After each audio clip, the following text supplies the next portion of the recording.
Hi అండి, welcome to my channel. నేను బాగున్నాను, మీరు బాగున్నారా? ఈరోజు మన ఛానల్లో దబ్బకాయ పచ్చడి ఎలా తయారు చేయాలో అనేది చూద్దామండి.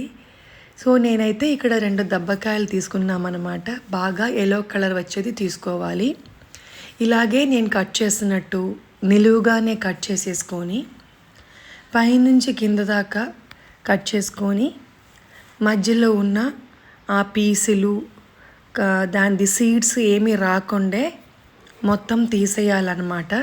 కొంతమంది అయితే పైన తొక్కు తీసేస్తారనమాట. నేనైతే తీయట్లేదండి, ఉంచుతున్నాము. అది ఊరినప్పుడు ఇంకా మంచి టేస్ట్ ఉండదు. ఇలా కింద తోక, మధ్యలో ఉన్న తెల్ల పీసు, ఆ దబ్బకాయ సీడ్స్ అన్నీ తీసేయాలి. తీసేసుకొని చిన్న చిన్న ముక్కలుగా కట్ చేయాలన్నమాట. ఎవరైనా కనుక నా ఛానల్ కొత్తగా చూస్తున్నారు అంటే నా ఛానల్ని సపోర్ట్ చేయాలి అనుకుంటే సబ్స్క్రైబ్ చేయండి. ఈ చేసిన వంట మీకు నచ్చితే, రెసిపీ మీకు నచ్చితే లైక్ చేసి మీ ఫ్యామిలీ మెంబర్స్కి, ఫ్రెండ్స్కి షేర్ చేయండి.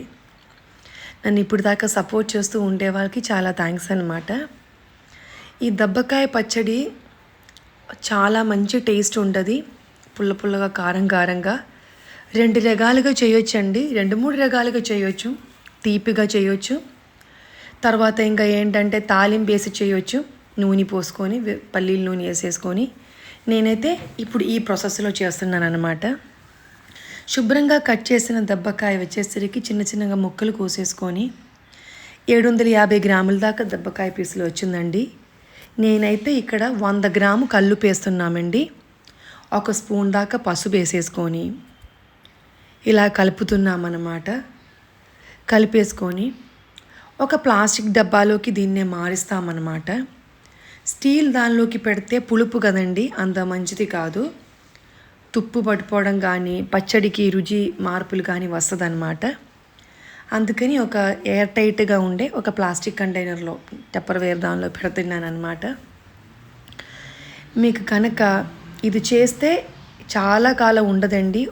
అంటే మన దగ్గర ఇప్పుడు నేను చేసేది తక్కువ క్వాంటిటీయే. ఇది అయిపోయిన తర్వాత మళ్ళీ ఇంకా నేను కొంచెం ఎక్కువ చేయాలన్నమాట. సీజనల్గా వచ్చేది కదండి దబ్బకాయ. సో సీజనల్గా ఇలాగ వచ్చినప్పుడు మనం తీసేసుకోవాలి. పెరుగున్నంలోకి చాలా బాగుంటుంది, కమ్మగా ఉంటుంది అన్నమాట. సో ఇప్పుడు ఆల్రెడీ ఈ కంటైనర్లోకి ఇప్పుడు నేను మారుస్తున్నాను. మీలో ఎంతమందికి దబ్బకాయ పచ్చడి అంటే ఇష్టం ఉందండి? నాకైతే చాలా ఇష్టం. వైటమిన్ సి కంటెంట్స్ చాలా ఉన్నది అన్నమాట ఇందులో.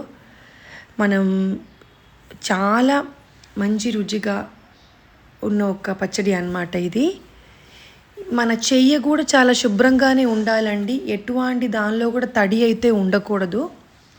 నేనైతే ఇది ఒక 5 రోజుల దాకా, మినిమం 3 డేస్ ఉండాలండి ఊరాలి. నేనైతే ఇక్కడ 5 డేస్ దాకా అయిపోయిందండి. 10-15 డేస్ దాకా ఉంచేవాళ్ళు ఉన్నారు. సో చక్కగానే దబ్బకాయ ఊరింది. కల్లుప్పు బదుల్లో పొడి ఉప్పైనా మీకు వేయచ్చు.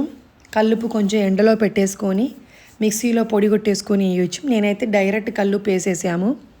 అసలు ఎక్కడ కూడా లేదండి. నీట్గానే ఇప్పుడు మంచిగా కలుపుతున్నాం అన్నమాట. మెత్తగా ఊరిపోయింది. ఇప్పుడు నేను ఇక్కడ దీనిలోకి పచ్చికారం వాడుతున్నామండి. అదే సేమ్ కొలత కప్ అన్నమాట. 100 గ్రామ్కి 100 గ్రామ్ వాడుతున్నాము. 100 గ్రామ్ పచ్చికారం అండి. మంచి రంగున్న పచ్చికారం చాలా మంచిగానే ఉండదు ఈ కారం వాడితే.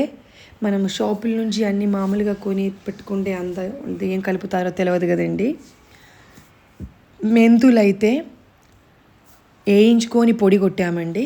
అదొక టీ స్పూన్ దాకా నేను వేస్తున్నాము ఇందులో. పచ్చడి కొంచెమే ఉన్న కాబట్టి. ఇప్పుడైతే ఒక వెల్లుల్లిపాయ రబ్బలు మొత్తం అండి, సుమారుగా ఒక 15-18 వెల్లుల్లిపాయల రబ్బల దాకా వస్తుంది.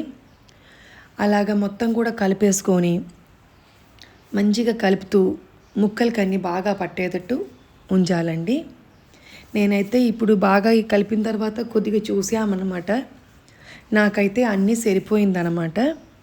ఇప్పుడు ఇదే పచ్చడి ఇంకా ఒక 3 రోజులు ఒక ఎయిర్ టైట్ కంటైనర్లో పెట్టాలండి, గ్లాస్ జార్లో. నేనైతే ఇప్పుడు ఇందులోనే పెట్టేసేసుకొని ఉంచుతున్నామన్నమాట. ఒక 3 డేస్ తర్వాత చూద్దాము. మీకు ఈ స్టేజ్లో ఒకవేళ తాలింపు వేసి చేయాలనుకుంటే వెల్లుల్లిపాయ తాలింపులో వేసేసుకొని చేయొచ్చండి. Thanks for watching.